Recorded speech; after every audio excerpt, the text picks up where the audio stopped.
Hoy es viernes de pasión. Hoy encontramos ya a Jesús habiendo cumplido la misión y sin embargo dejándonos enseñanzas profundas. Desde la cruz, Jesús nos deja 7 palabras para meditar en este día. Jesús, nuestro hermano mayor, nuestro Mesías, dijo 7 palabras mientras estaba colgado en la cruz, aún en su agonía. Aún cuando el dolor lo consumía, tomó tiempo para regalarnos estas 7 palabras. Palabras que al estudiarlas cambian nuestra manera de ver la vida, nuestra manera de pensar y nuestra manera de vivir. En Lucas 23:34, Jesús decía: Padre, perdónalos porque no saben lo que hacen. Perdónalos. Olvida por un momento lo que se nos dice que debemos hacer y ponte en el lugar de Jesús. ¿Alguna vez has sentido un dolor tan terrible que quisieras morirte para dejar de sentirlo? Si no lo conoces, ese tipo de dolor, te puede ser difícil de entender lo que voy a decir a continuación. Pero si lo has experimentado, entonces me entenderás. Una cosa es lo que dice y la otra es lo que se hace. Desde un momento de tranquilidad todos podemos decir, es importante perdonar. Pero Jesús estaba siendo torturado en ese mismo momento. Y él oró por las personas que le estaban causando dolor. Las personas que le hacían sufrir un dolor insufrible eran las personas por las que él intercedía delante del Padre. La historia de Jesús la podemos mirar como el que lee un libro de acontecimientos pasados y solo mirarlo desde lejos. O podemos vivir cada momento de los acontecimientos bíblicos y ver así la realidad de nuestro Señor y de nuestras vidas.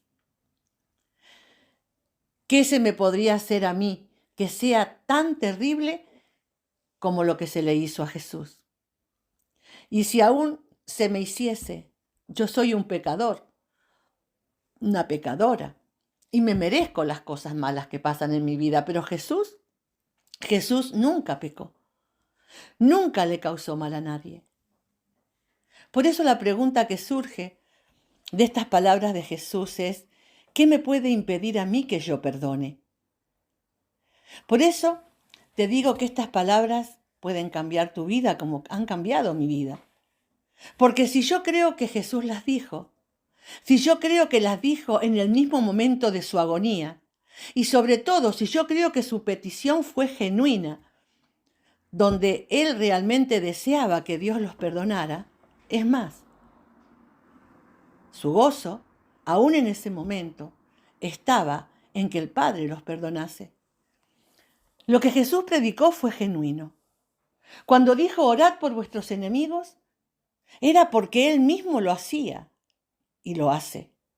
Cuando dijo perdonad hasta 60 veces 7 es porque él mismo cree en perdonar. Es aquí donde esta seguridad en que no importa cuán miserable yo sea, él me sigue amando. Y si mi arrepentimiento es de corazón, él me sigue perdonando.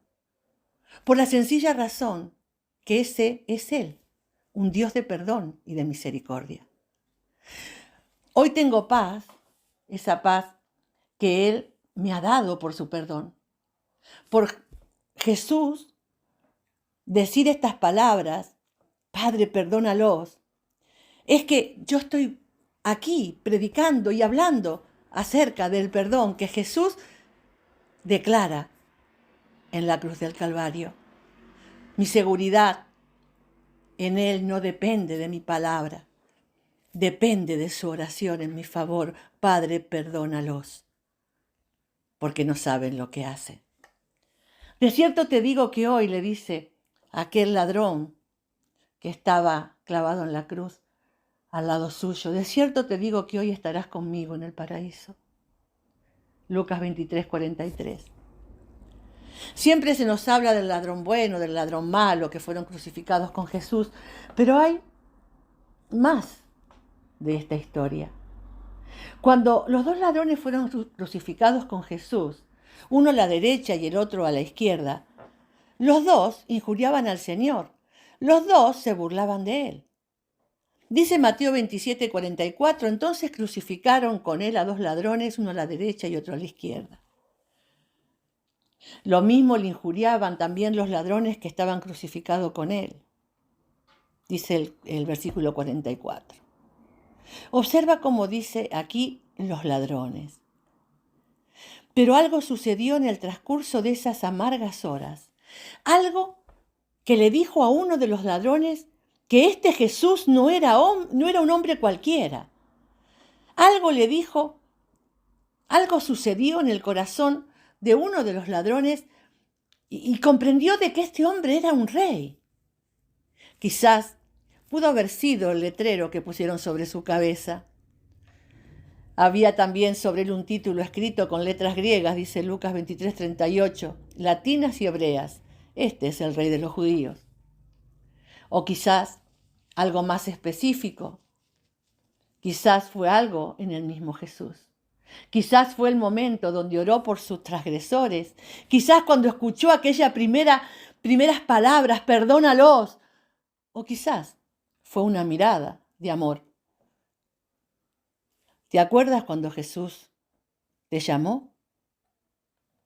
Cuando yo por primera vez estuve cerca de Él, cuando por primera vez dejó de ser una religión, dejó de ser una tradición, cuando Él se convirtió en mi Salvador personal, hubo algo que sentí que es difícil de describir. Fue como volver a encontrar la razón para vivir. Fue abrir los ojos a una nueva realidad.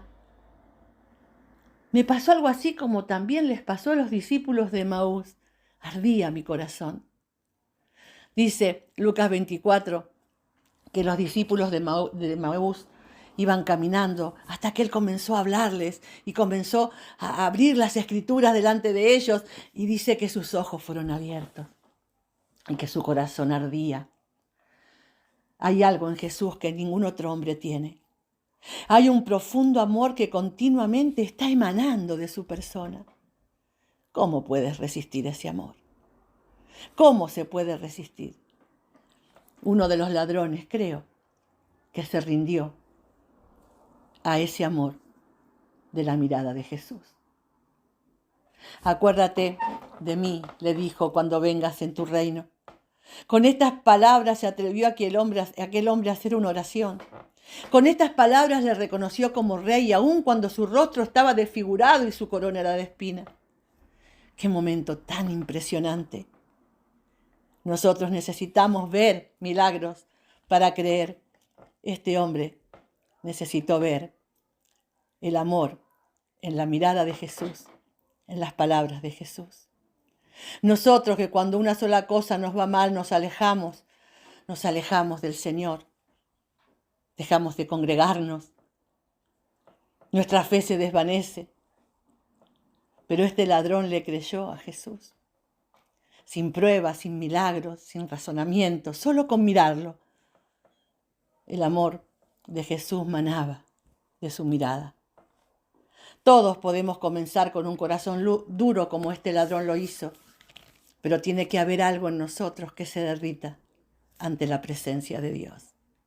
Y fíjate cuán grande fue su sorpresa, por cuanto le creyó a Jesús en la cruz y no en los milagros.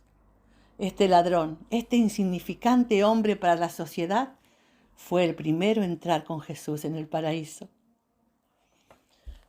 Yo vivo mi vida esperando ese día, cuando Jesús me lleve con Él a su presencia. No vivo con temor al mañana ni a la muerte, porque ya Jesús ha preparado morada para mí. Ahora vivo tomando en cuenta cada minuto de mi presente, que es un regalo maravilloso de Dios. Mi futuro, mi Cristo se ocupará. No tengo de nada que preocuparme. La tercera palabra de Jesús en la cruz fue: mujer, he aquí tu hijo, he aquí tu madre. Juan 19. Cuando vio Jesús a su madre y al discípulo a quien amaba, que estaba presente, dijo a su madre: mujer, he aquí tu hijo.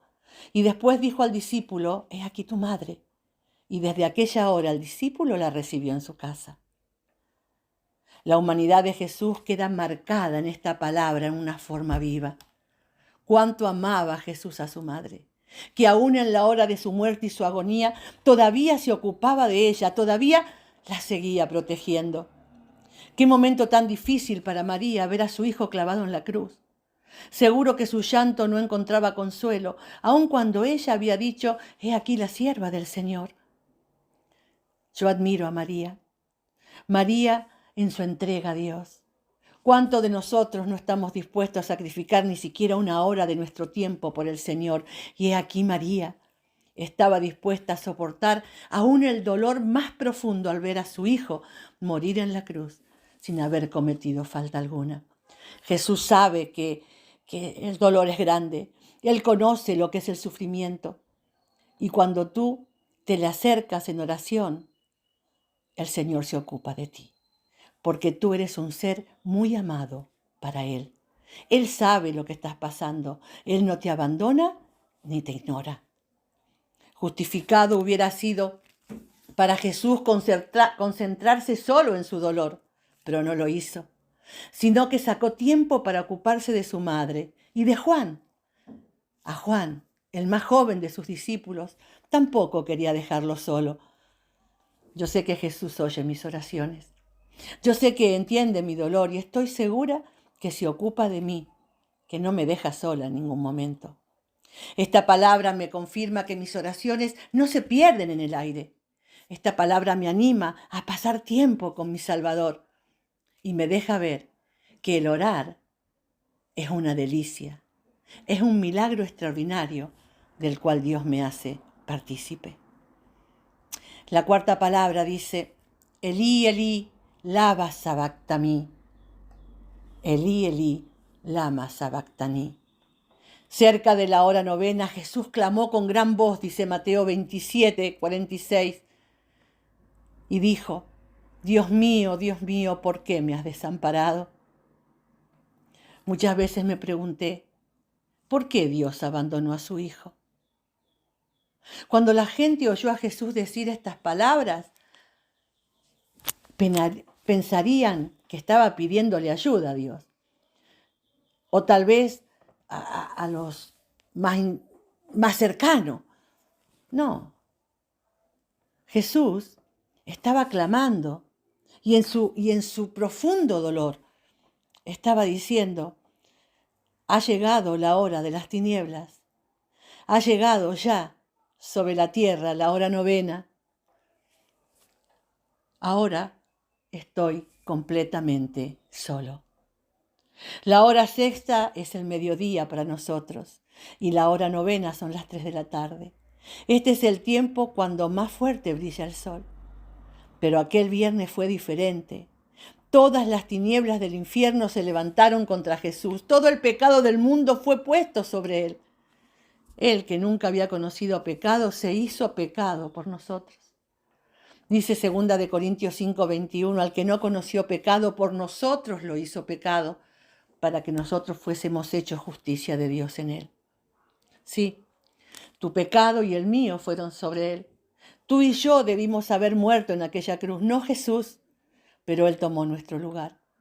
El Espíritu de Dios se tuvo que separar de Cristo para que el pecado se pudiera posar, venir sobre él.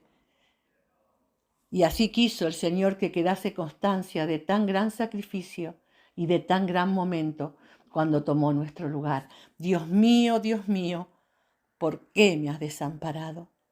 Aquí no queda duda. El mismo Espíritu se había separado de Jesús. Jesús hombre vencía el pecado. Aleluya. No solo sufrió nuestro Salvador la agonía física, también tuvo que sufrir la agonía espiritual. La quinta palabra es tengo sed. Juan 19:28 dice, después de esto, sabiendo Jesús que ya estaba todo consumado, dijo para que la escritura se cumpliese, tengo sed. Aún hasta el día de hoy hay poder en la sangre que Cristo derramó. La palabra tengo sed refleja que ya casi no queda líquido en su cuerpo. Daba hasta la última gota de su sangre por nosotros. Dice la palabra que aún en el final una espada traspasó su costado. Y así Dios lo permitió, por si quedaba algo más que dar. Así su Hijo lo daba todo. Juan 19:34 dice, pero uno de los soldados le abrió el costado con una lanza y al instante salió sangre y agua. Cuando el Señor te pide un sacrificio de tu parte para Él, ¿cómo se lo puedes negar? Él lo dio todo por nosotros, sin escatimar nada. Romanos 8:32 dice, el que no escatimó ni a su propio Hijo, sino que lo entregó por nosotros, ¿cómo no nos dará también con Él todas las cosas? Señor, poco soy para servirte, pero en lo que tú estimes que yo debo hacer, Señor, como decía Isaías, heme aquí, Señor. Heme aquí, mi Rey, mi Salvador. Cuando servimos a Dios, no lo hagamos buscando la gloria, no lo hagamos buscando el prestigio ni las posiciones, no andemos publicando, hagámoslo solo por amor y agradecimiento, porque al final solo Él hace posible que podamos ser hombres y mujeres útiles en sus manos. La sexta palabra nos dice, consumado es, Juan 19. Cuando Jesús hubo tomado el vinagre, dijo, consumado es, y habiendo inclinado la cabeza, entregó su espíritu. Consumado es. Consumado es. Consumado es. Quisiera decirlo 1000 veces. Cuando el Señor dijo estas palabras, se conmovió el universo completo. Todos los demonios del infierno supieron que estaban vencidos. La muerte había sido destruida. La victoria era total. Jesús venció. Nuestro Salvador ganó la batalla. Y junto con la siguiente palabra, el consumado es, se hace realidad. La séptima palabra de la cruz, Padre, en tus manos encomiendo mi espíritu. Entonces Jesús, clamando a gran voz, dijo, Padre, en tus manos encomiendo mi espíritu. Y habiendo dicho esto, expiró. Lucas 23:46. Mateo 27 nos dice, y he aquí el velo del templo se rasgó en dos de arriba abajo y la tierra tembló y las rocas se partieron y se abrieron los sepulcros y muchos cuerpos de santos que habían dormido se levantaron y saliendo de los sepulcros después de la resurrección de él, vinieron a la santa ciudad y aparecieron a muchos. El centurión y los que estaban con él guardando a Jesús, visto el terremoto y las cosas que habían sido hechas, temieron en gran manera y dijeron, verdaderamente este era el Hijo de Dios. El velo se rasgó, porque ya se había acabado la separación entre el hombre y Dios. Ahora ya no necesito un sumo sacerdote que interceda por mí. Yo puedo venir por medio de Cristo directamente a mi Padre Celestial, gloria a su nombre. Fíjate cómo el Espíritu de Cristo va inmediatamente al Padre. Por eso le dijo al ladrón arrepentido, hoy estarás conmigo en el paraíso. Lo que muere es el cuerpo, no el espíritu. Ahora sé que cuando muera no estaré en una tumba fría, porque inmediatamente mi espíritu irá al Padre. Qué hermosas palabras. Qué hermosas 7 palabras que el Señor nos regala por medio de su amor, mientras estaba muriendo en la cruz del Calvario por nosotros. Gracias, Señor. Gracias. Hoy quiero bendecir tu nombre por tu gran salvación. Gracias, Jesús. Que el Señor nos ayude a meditar en esta sencilla meditación que en esta mañana quiero dejar con vosotros. Que el Señor nos continúe bendiciendo.